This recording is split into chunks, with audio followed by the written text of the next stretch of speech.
big agriculture has affected the local farmer the same way that big pharmaceutical or big pharma has done to the shaman or the medicine man. It has reduced our ability to be self reliant, and it has removed us from our natural connection with the earth, the soil, and growth. We used to be able to grow our own foods.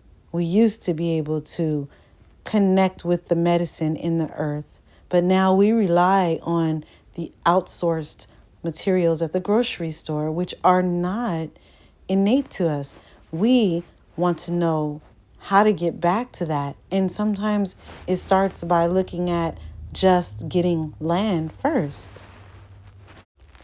Things to consider before buying land and considering a homestead are: how much land do you really need? How many people are in your family? How many mouths do you plan to feed? And what is your goal? What do you want? What do you envision for your land?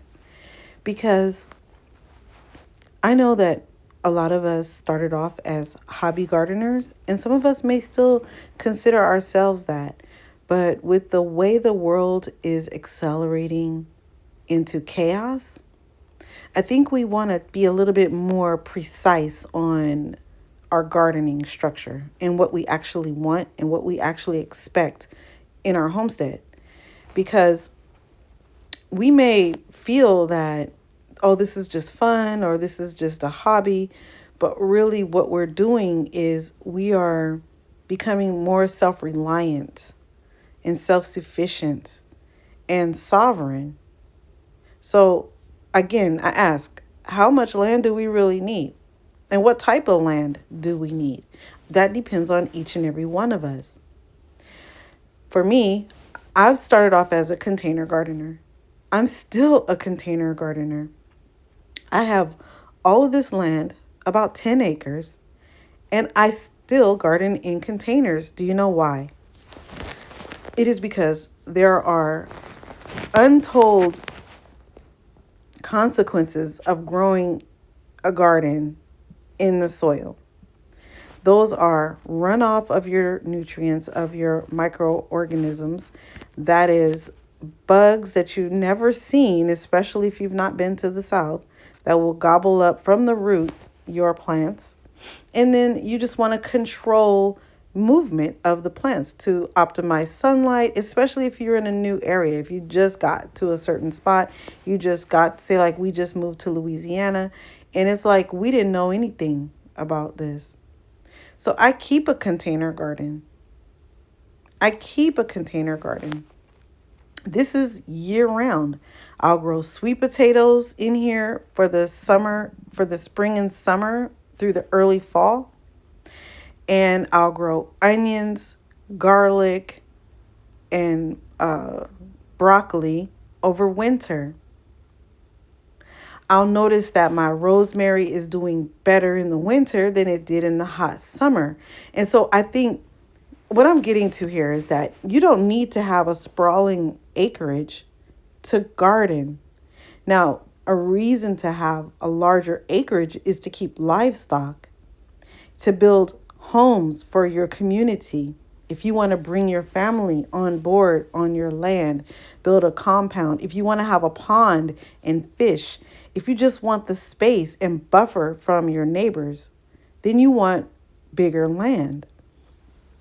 But you can be completely self-sufficient on a half an acre or less, depending on how many people you have. If you have 4 people or less, because you're going to grow vertically, you're going to grow in the soil, you're going to grow tubers, you're going to grow things that make sense, to make a huge impact in a smaller space.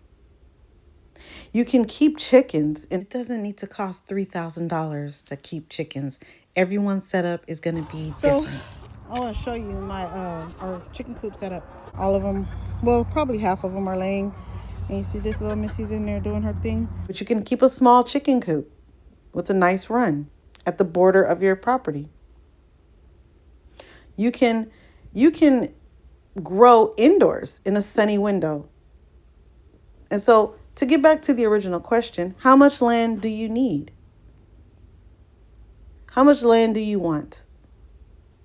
Because right now, I think anybody could be more self-reliant by growing vegetables in a sunny window.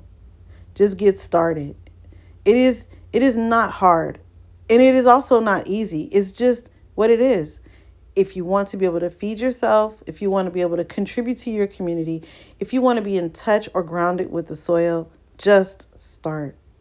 I promise you, once you plant your first seed, you're going to be hooked. Even if you're not successful, even if you think you don't have a green thumb, trust me, just plant some seeds and see what happens. What's the worst thing that can happen? You know? And then if you do want livestock and you do plan to get a large acreage, you'll have experience. You'll know something more than just watching a video or just assuming you can't do this. But don't let this lack of land be a barrier to entry for you to start your homestead. You can homestead in an apartment.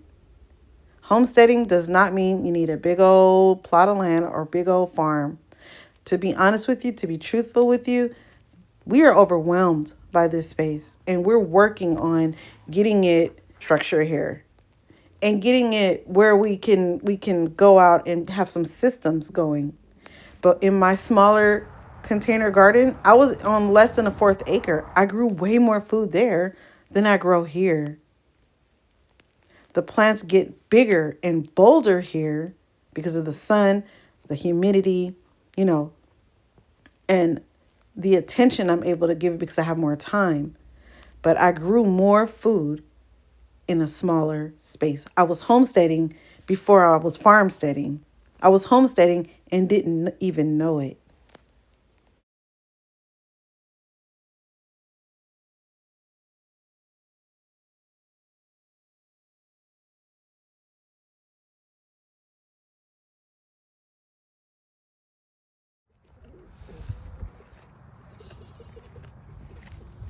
Hello. Hello. So cute. So soft.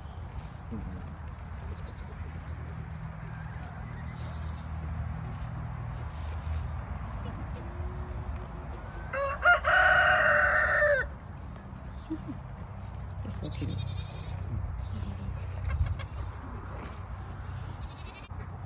Okay.